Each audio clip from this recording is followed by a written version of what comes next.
Hi hello friends, ನಮಸ್ಕಾರ. Welcome back to my YouTube channel ನಮ್ಮ lifestyle. ಇದು ನಿಮ್ಮ ಪ್ರೀತಿ ಉಮೇಶ್ ಮಾತಾಡ್ತಾ ಇರೋದು.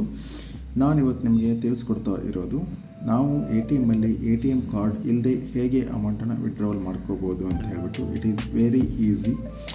ಆ್ಯಂಡ್ ನಾವು ಯು ಪಿ ಐ ಆ್ಯಪ್ಗಳಾದಂತಹ PhonePe, Google Pay or Paytm or any U P I ಆ್ಯಪ್ಗಳಲ್ಲಿ ಕೂಡ ನಾವು ಜಸ್ಟ್ ಸ್ಕ್ಯಾನ್ ಮಾಡೋ ಮೂಲಕ ಅಮೌಂಟನ್ನು ವಿಡ್ರಾವಲ್ ಮಾಡ್ಕೋಬೋದು. ಅದು ಹೇಗೆ ಅಂತ ನಾನು ನಿಮಗೆ ಲೈವ್ ಆಗಿ ತೋರಿಸ್ತಾ ಇದ್ದೇನೆ. ಜಸ್ಟ್ ನೀವು SBI ATM ಅಲ್ಲಿ ಇದ್ದರೆ ಕ್ಲಿಕ್ ಮಾಡ್ಕೊಳ್ಳಿ, QR ಕೋಡ್ ಆರ್ ಕ್ಯಾಶ್ ಅಂತ ಇದ್ರೆ ಆಪ್ಷನ್ ಕ್ಲಿಕ್ ಮಾಡ್ಕೊಳ್ಳಿ. ನೆಕ್ಸ್ಟ್ ನಿಮಗೆ ಎಷ್ಟು ಅಮೌಂಟ್ ರಿಕ್ವೈರ್ಡ್ ಇದೆ ಅದನ್ನು ಎಂಟರ್ ಮಾಡ್ಕೊಳ್ಳಿ. ಫಾರ್ ಎಕ್ಸಾಂಪಲ್ 100 to 10,000 ಅಂಡರಲ್ಲಿ ಎಂಟರ್ ಮಾಡ್ಕೋಬೇಕು. ನಾನು ನಿಮಗೆ ಜಸ್ಟ್ ಇಲ್ಲಿ 5,000 ಎಂಟರ್ ಮಾಡಿದ್ದೇನೆ. ನೆಕ್ಸ್ಟ್ ಕಂಟಿನ್ಯೂ ಮೇಲೆ ಕ್ಲಿಕ್ ಮಾಡ್ಕೊಳ್ಳಿ. ಜಸ್ಟ್ ವೆಯ್ಟ್ ಮಾಡಿ. ನೆಕ್ಸ್ಟ್ ಒಂದು QR ಕೋಡ್ ರಿಫ್ಲೆಕ್ಟ್ ಆಗುತ್ತೆ. ಇದನ್ನು ನಿಮ್ಮ ಯು ಪಿ ಐ ಆ್ಯಪ್ಗಳಾದಂಥ ಎನಿ ಫೋನ್ಪೇ, ಗೂಗಲ್ ಪೇಯಲ್ಲಿ ಸ್ಕ್ಯಾನ್ ಮಾಡ್ಕೊಳ್ಳಿ ನಿಮ್ಮ ಫೋನ್ ಮೂಲಕ. ನಾನು ನಿಮಗೆ ಲೈವ್ ಆಗಿ ತೋರಿಸ್ತಾ ಇದ್ದೇನೆ.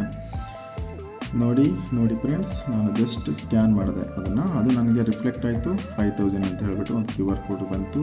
ನೆಕ್ಸ್ಟ್ ನಾನು you P I pin enter ಮಾಡಿದ ತಕ್ಷಣ ಕ್ಯಾಶ್ ವಿಡ್ರಾವಲ್ ಮಾಡಿಕೊಂಡೆ ಆ್ಯಂಡ್ ರಿಸಿಪ್ಟ್ ಸಹಿತ ಬಂತು. ನಾನು ನಿಮಗೆ ಡೈರೆಕ್ಟಾಗಿ ತೋರಿಸ್ತಾ ಇದ್ದೇನೆ.